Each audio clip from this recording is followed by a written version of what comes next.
So we got some new stats post Turbo Boost event to look at when it comes to the meta, dungeon runs, and everything else. But before we get into that, some quick updates here on Horrific Visions.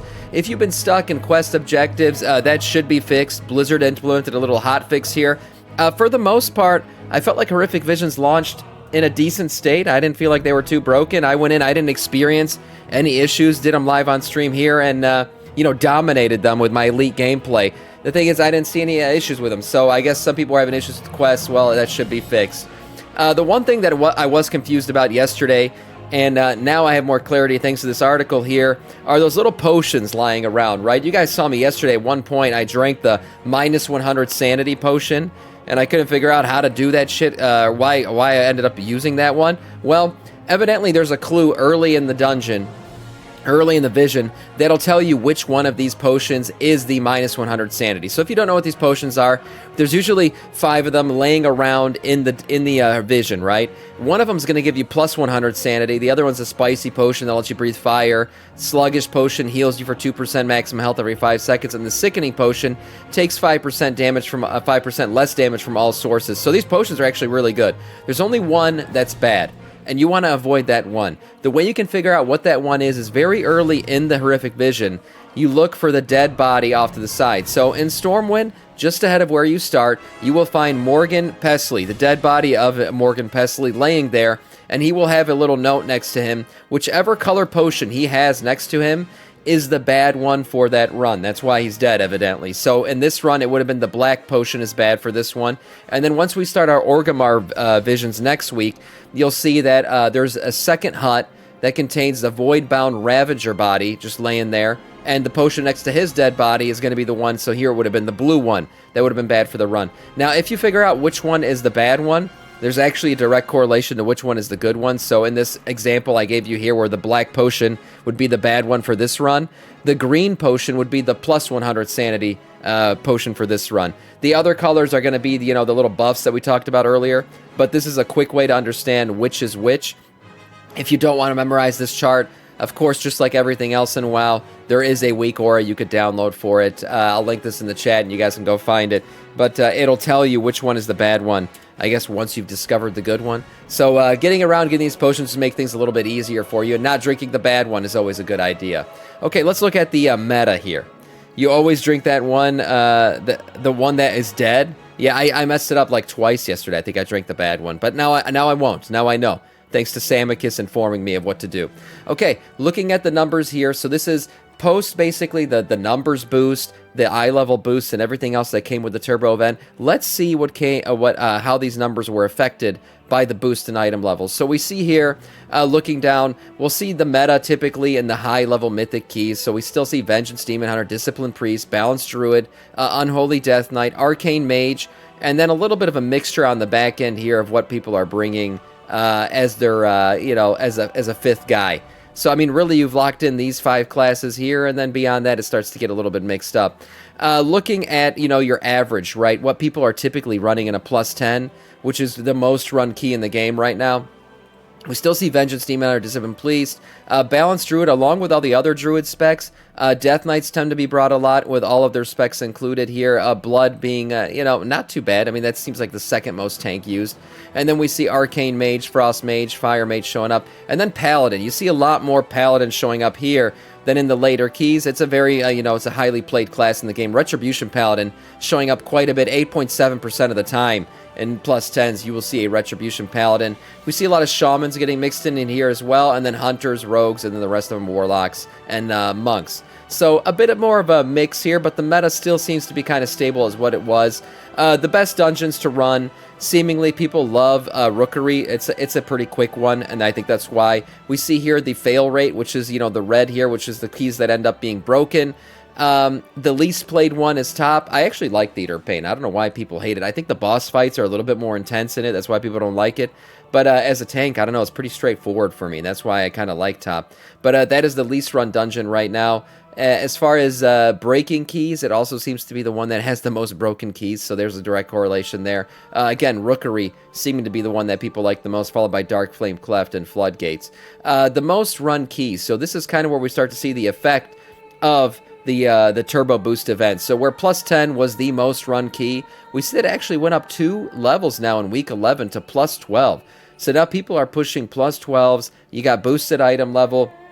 The difficulty of the content did not increase with the increase in item level. So now people who were previously doing plus 10, probably more geared, a higher item level and everything else, are now pushing 12s.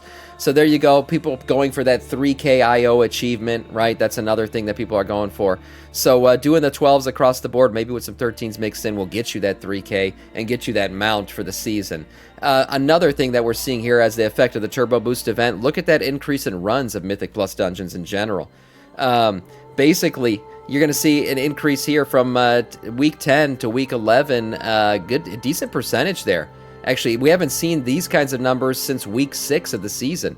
So the Turbo Boost event, I guess, did what Blizzard wanted it to do, and that was kind of increase the playing, right? Increase people's playtime, increase people coming back and playing the game a little bit more. That's what we're seeing here, is people wanted to get their item levels up. They saw the chance to do so. Item levels have been pumped up, and everybody came back and started running Mythic Plus again.